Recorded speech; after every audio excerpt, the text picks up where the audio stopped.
Hello friends, welcome back to my YouTube channel. इस video में हम पढ़ने वाले हैं सोल्यूबिलिटी क्या होती है और सोल्यूबिलिटी के ऊपर टेम्परेचर और प्रेशर का क्या इफेक्ट पड़ता है। सो विदाउट वेस्टिंग टाइम चलिए फटाफट से वीडियो स्टार्ट करते हैं। तो सबसे पहले हम जान लेते हैं कि सोल्यूबिलिटी क्या होती है।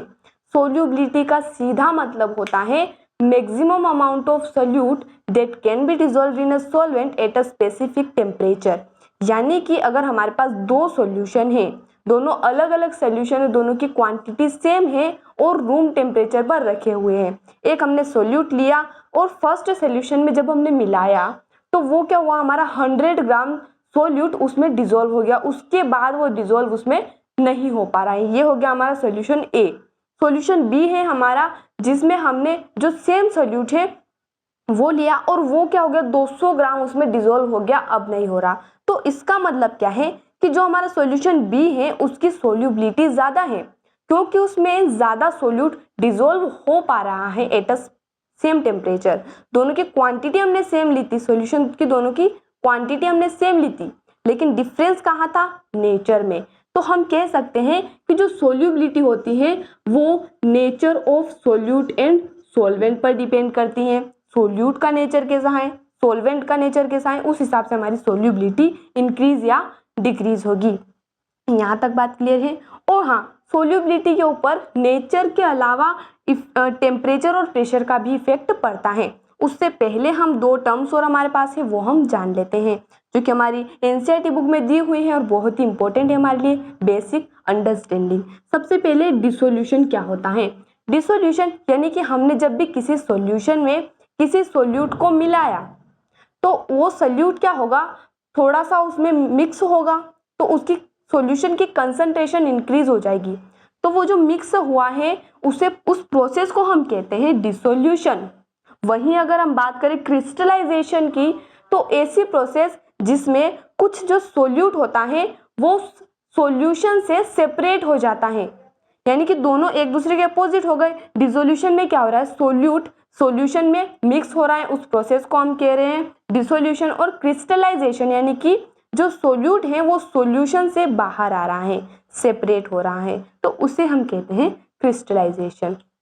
और यहाँ पर दोनों अगर प्रोसेस को हम कंबाइन करें, यानी कि हमारे पास ऐसी कंडीशन है जब जितने सोल्यूट पार्टिकल्स सॉल्यूशन में मिक्स हो रहे हैं उतने ही सोल्यूट पार्टिकल्स क्या हो रहे हैं, उससे सेपरेट भी हो रहे हैं, तो वो कंडीशन होती है हमारी डायनामिक इक्विलिब्रियम। डायनामिक इक्विलिब्रियम, इस कंडीशन को हम कहते हैं। यहाँ तक बात क्लियर है। ये हमारी टर्म्स थी बेसिक अंडरस्टैंडिंग के लिए, ताकि आगे चैप्टर में जब ये टर्म्स आए तो हमें उसे समझने में डिफिकल्टी ना हो। अब आता है हमारा मेजर कॉन्सेप्ट, जो है effect of temperature and pressure.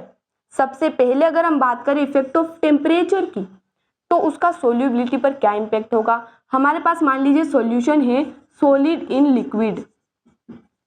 Solid in liquid, इसका मतलब क्या हुआ, हमारे पास लिक्विड हमारा सॉल्वेंट है और सॉलिड क्या हो गया, हमारा सोल्यूट हो गया, तो उसे हम कह रहे हैं सॉलिड इन लिक्विड सॉल्यूशन। तो इसमें दो केसेस बनेंगे। पहला हमारा होगा जब हमारी एंडोथर्मिक रिएक्शन होगी।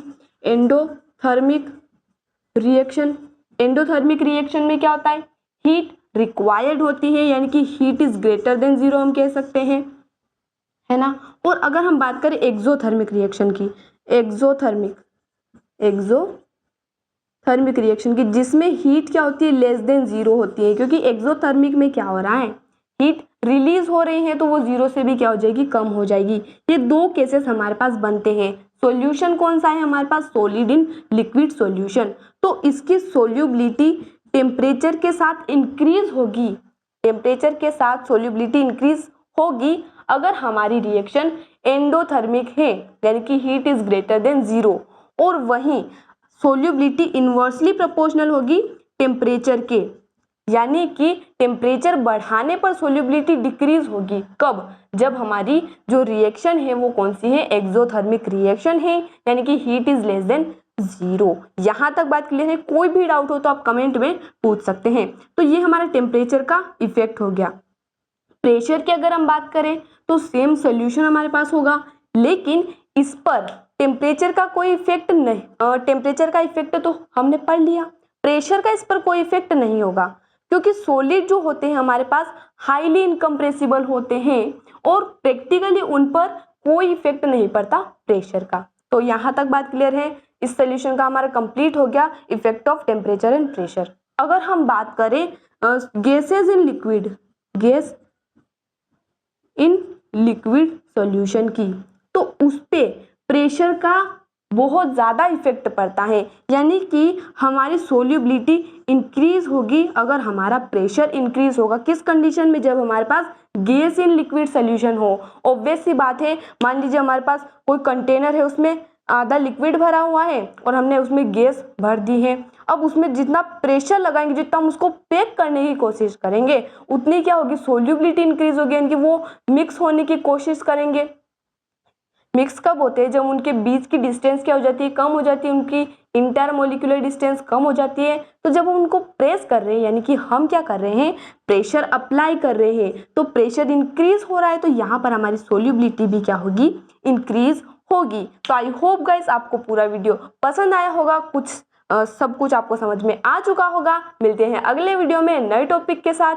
धन्यवाद।